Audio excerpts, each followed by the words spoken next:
Lynn sat on a park bench looking out at the Pacific Ocean. At 18, she had just been kicked out of her parents' home.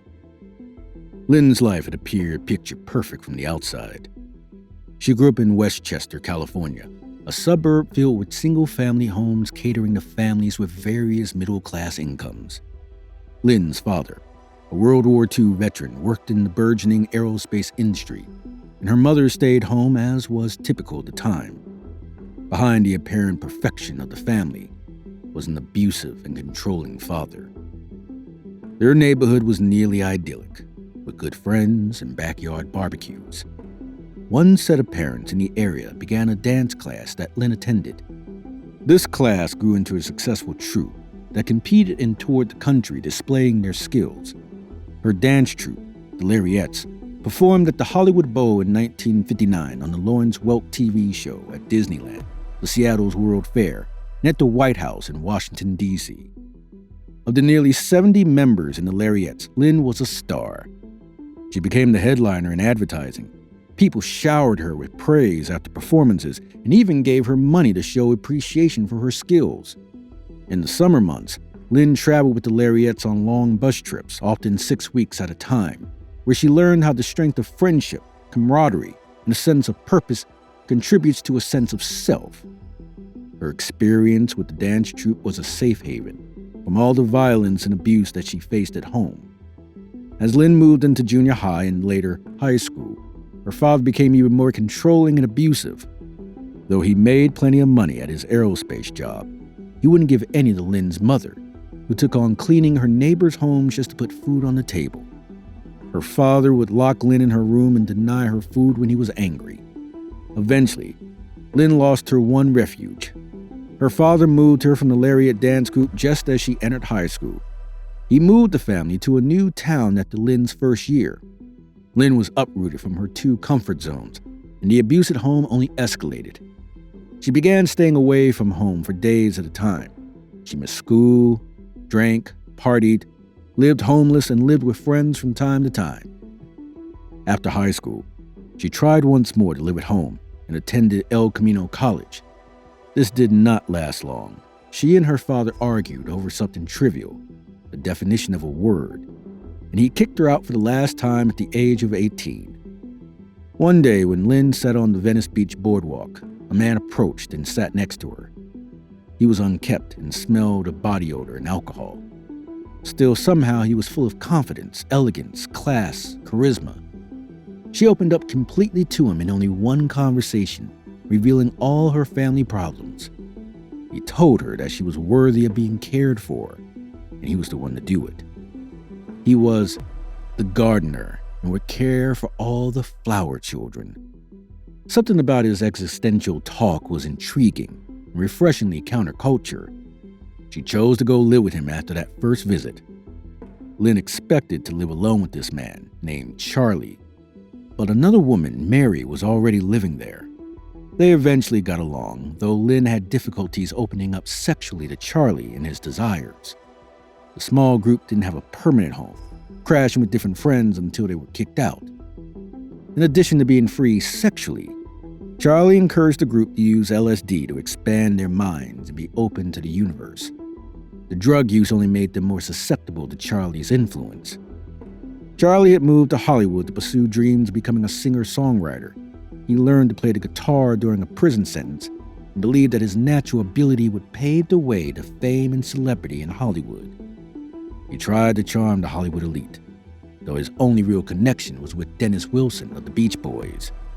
Wilson seemed to be swayed by Charlie's smooth talking and found some value in his songwriting. Wilson even allowed Charlie, Lynn, and Mary to live in his home and gave him money to help him pay to record an album.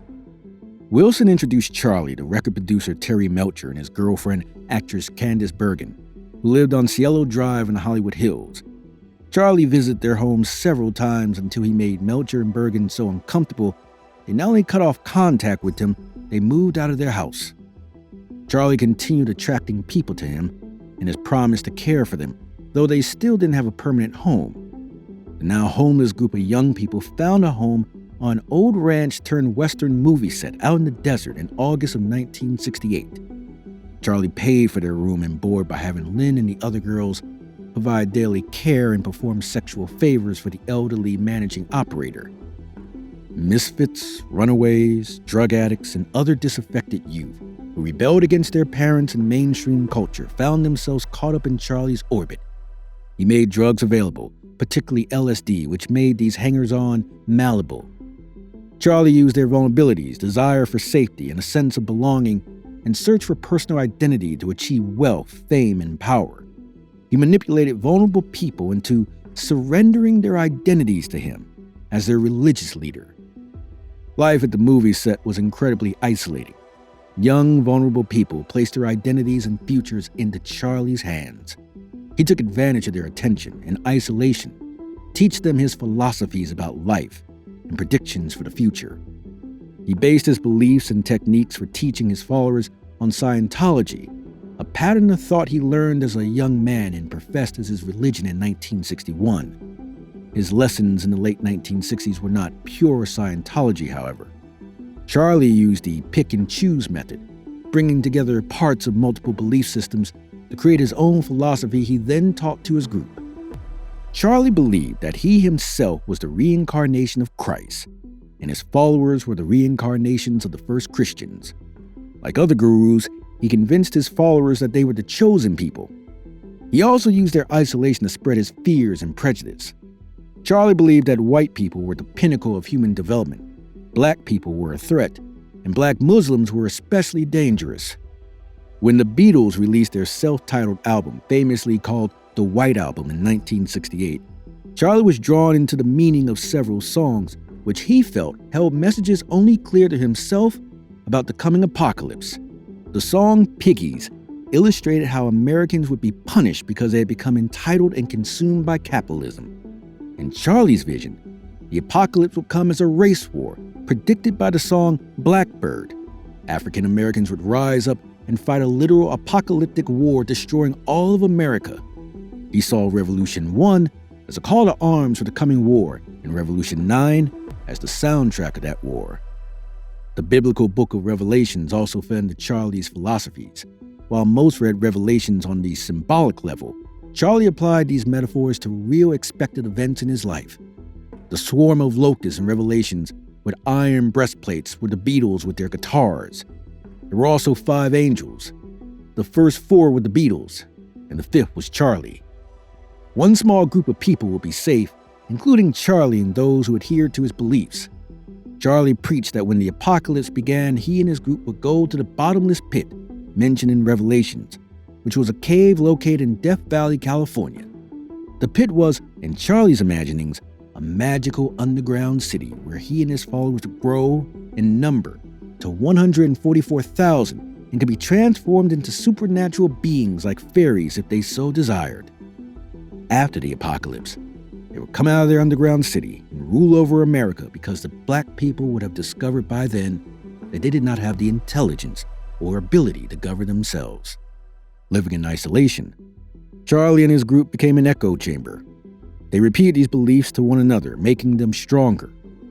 Another group of people also moved to the ranch, the Straight Satan's biker gang. They brought weapons and introduced the idea of committing violence into the echo chamber. In this group mentality, their willingness to do anything for their guru or leader, even to do something they previously found to be terrible, becomes more likely. The group, which had taken to calling themselves the Family, came to believe that they needed to encourage the apocalypse to begin. Charlie conceived the plan. The Family would kill wealthy, famous Hollywood stars and make the scene look like the Black Panthers had carried it out. Charlie organized some of his family members to go to specific houses he was familiar with on Cielo Drive in Hollywood Hills and killed the people living there. One night in August of 1969, they entered the home he identified on Cielo Drive and viciously slaughtered the 5 people they found inside. They used the blood of their victims to paint the word pig on the home's front door. The next night, they continued their killing spree, entering the home of a grocery store owner and his wife and slaughtered them. The killers wrote "Rise" and "Death to Pigs" on the walls and "Helter Skelter" on the refrigerator in the victim's blood. The leader of this cult was, of course, Charles Manson, and those who committed these murders were part of his family. Several members of the Manson family were arrested in October of 1969 for stealing cars. Susan Atkins, one of Manson's girls, bragged about having committed the murders at Sharon Tate's home at 10050 Cielo Drive and the murders the next night of Lino and Rosemary LaBianca. All the participants in the murder were in custody by the end of 1969, and their trials began in 1970. Charles Manson continued his hold on his family and their will throughout his trial and many years into his incarceration. During the trial, he carved an X into his forehead, and the next day, his followers mimicked him with their own X carvings. Those not charged with crime supported him publicly by protesting in and outside the courthouse. Because of the victims and the brutality of these murders, the media sensationalized the trial. After Manson, Susan Atkins, Patricia Krenwinkel, Leslie Van Houten, and Charles Tex Watson were convicted. His hold on his followers diminished but did not fade completely. The Manson family robbed an army surplus store for weapons and got into a shootout with police. Others killed James and Lauren Willett, possibly due to fear of being revealed to the police. Lynette Squeaky Fromm tried to assassinate President Gerald Ford with an improperly loaded Colt 45 in 1975. Manson's hold on people is not limited to his family and those who knew him personally. His ability to collect and manipulate a whole group of people into doing his will continues to be a source of mystery and fascination. Manson was a masterful manipulator.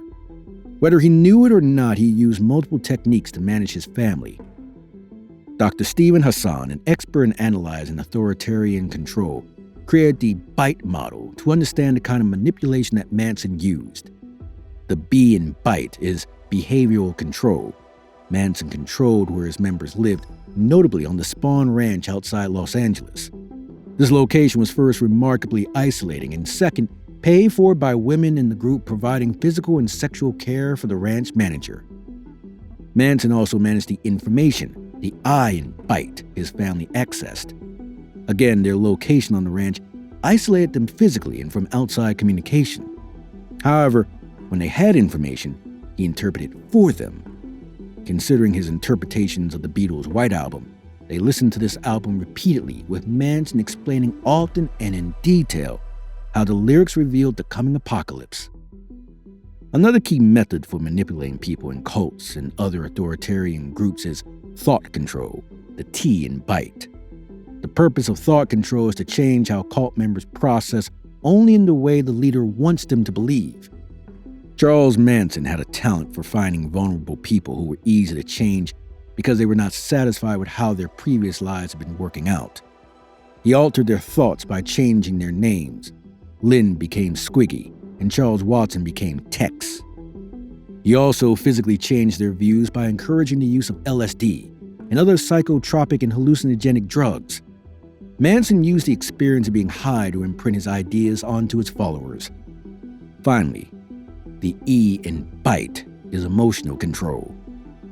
Manson instilled fear into his followers, especially fears of African Americans. He kept his family so wrapped up in his goals that if they didn't accomplish his goals, they were failing themselves. When he began preaching about the apocalypse, he ensured they believed they could only survive if they stayed with him. Sometimes looking back, we see Charles Manson as a mystic with unbelievable powers over his followers. But Vox columnist Aja Romano notes that beneath all the theatrics, his bizarre ramblings, his googly-eyed camera hogging, his violent outbursts, Manson's evil wasn't outsized, occult, or supernatural. He was an average, everyday narcissist who practiced social engineering and learned to use the bodies of willing women around him as a bargaining tool. We should be wary of ascribing him and those like him too much power. Don't forget to like, subscribe, and comment your thoughts down below.